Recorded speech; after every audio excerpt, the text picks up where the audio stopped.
चलिए ध्यान दीजिए। अब हमारा अगला क्वेश्चन कह रहा है आइटम क्वेश्चन जो एक्सरसाइज 8.1 की चल रही है। सारा क्वेश्चन कह रहा है यदि 3 cot a बराबर 4 तो जांच कीजिए कि 1 माइनस tan स्क्वायर a बट्टा 1 प्लस tan स्क्वायर a बराबर cos square a minus sin square a है या नहीं। ये देखो आपको प्रूव करने के लिए कह रहा है। ये क्वेश्चन क्या कह रहा है, आपको प्रूव करने के लिए कह रहा है कि इसमें दिया गया क्या क्या। आप लिखिए इसकी सोल्यूशन की अगर हम बात करते हैं, इसकी सोल्यूशन में आप लिखिए कि दिया गया है क्या दिया गया, कह रहा है 3 cot a बराबर 4 दिया गया।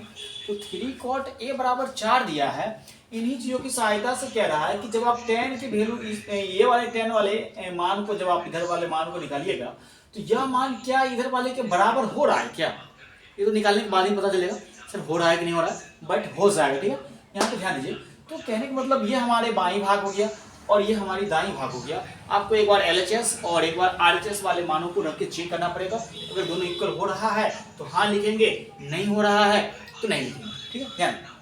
इससे पहले यहाँ देखिए 3 cot a बराबर 4 है, तो अगर हम यहाँ से सिर्फ ओनली cot a लिखते हैं, cot a तो कितना होगा सर अगर हम ओनली cot a लिखते हैं तो ये 4/3 हो जाएगा क्या सर। हाँ सर, ये अगर हम यहाँ से cot a लिखते हैं तो ये 3 cot के गुना में बराबर के दूसरी तरफ जाएगा तो cot यहाँ पे 4 के भाग में आएगा। तभी तो फिर बाय क्रॉस मेथड करेंगे तो 3 गुने cot a तो 3 cot a और बराबर 4 मिलेगा। तो हम कह सकते हैं cot a बराबर 4/3। हम लोगों ने कई बार पढ़ चुके हैं सर cot का फॉर्मूला, tan थीटा का बराबर लंब बटा आधार और tan का उल्टा होता है cot आधार बटा लंब। तो हम cot a बराबर क्या कह सकते हैं सर, cot a बराबर आधार बटा लंब कह सकते हैं। तो आधार बटा लंब हमें कितना है 4/3। आधार कितना हो गया सर, आधार 4 हो गया। लंब कितना हो गया, लंब 3 हो गया। क्या कर्ण पता है सर कर्ण का वैल्यू नहीं मालूम है। इनकी सहायता से आधार और लंब की सहायता से हम क्या कर्ण निकाल सकते हैं। हाँ सर निकाल सकते हैं। कर्ण बराबर हम लोगों ने पाइथागोरस पढ़ने से कई बार पढ़ चुका है। कर्ण बराबर कर्ण के स्क्वायर और लंब के स्क्वायर जो आधार के स्क्वायर उतना नहीं करना है, नो डाउट। आप डायरेक्ट कर्ण बराबर फॉर्मूला लगाइए। कर्ण बराबर फॉर्मूला होता है रूट अंडर लंब का स्क्वायर जो आधार का स्क्वायर। किसका स्क्वायर सर, आधार का स्क्वायर। अगर हम इसमें लंब की बात करेंगे तो लंब हमारा कितना है सर 3 है, तो 3 का स्क्वायर। आधार कितना है सर, आधार 4 है, तो 4 का स्क्वायर। तो हम कह सकते हैं सर 3 का स्क्वायर हमें 9 मिला, 4 का स्क्वायर हमें 16 मिलेगा। 16 9 25 हो गया और 25 का वर्गमूल कितना आ गया 5। तो हम कह सकते हैं कि हमारी जो हाइपोटेनस यानी कि जो कर्ण निकल के आया ये कितना निकल के आया सर 5 निकल के आया।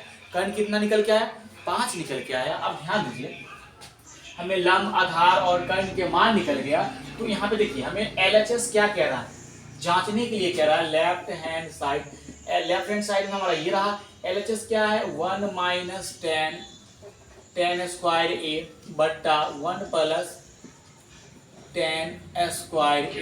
इसके मान को पहले हम निकाल लेते हैं, इसके बाद फिर RHS वाले मान को अलग निकालेंगे, तब जब बराबर करके देखेंगे बराबर है या नहीं LHS और RHS। देखिए यहाँ पे तो हमें कह रहा है कि 1 माइनस tan थीटा का फॉर्मूला क्या होगा सर, tan थीटा बराबर लंब बटा आधार। तो लंब हमारा कितना है, लंब है 3, आधार कितना है लंब बटा आधार, ये आधार हमारा 4, तो 3/4 का स्क्वायर बट्टा 1 प्लस लंब बटा tan a का स्क्वायर है।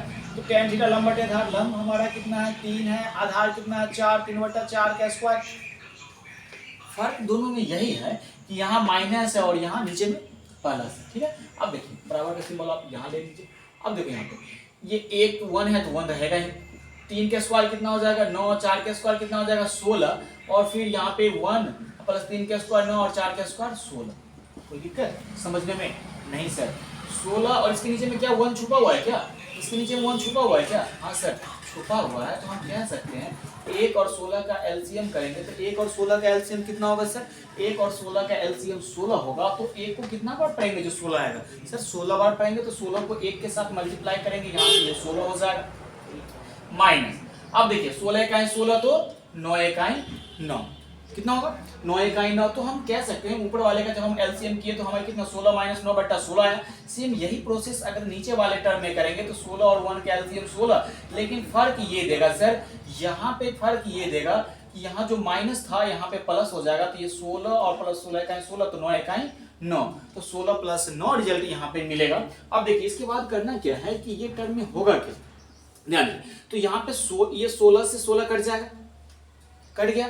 अब देखिए 16 से 16 कटा तो यहाँ पे 16 माइनस 9 और यहाँ पे 16 प्लस 9, तो 16 प्लस 9 और 16 माइनस 9, तो 16 में से 9 घटेगा कितना बचेगा, 7 बचेगा सर। और 16 प्लस 9 तो 16 9 कितना हो जाएगा, 16 9 25 हो जाएगा। तो हम कह सकते हैं कि ये जो हमारे LHS का जो मान निकल के आ रहा है ये 7/25 आ रहा है। कितना आ रहा है, 25 आ रहा है। सेम इसी तरह से अगर हम RHS वाले टर्म को सॉल्व करते हैं, RHS वाला टर्म अगर हमें 7/25 निकल के आ जाएगा तो दोनों टर्म हमारा LHS हम कह सकते हैं कि LHS RHS के बराबर है। नो डाउट हम चेक करके देखते हैं, ठीक है। अब यहाँ पे कह रहा है cos square A minus sine square A। cos का फॉर्मूला क्या होता है सर, cos थीटा बराबर आधार बटा कर्ण होता है, आधार बटा कर्ण। साइन थीटा बराबर क्या होता है, साइन थीटा बराबर लंब बटा कर्ण होता है, ये लंब बटा कर्ण होता है। अब देखिए इसमें वैल्यू को डालिए आप।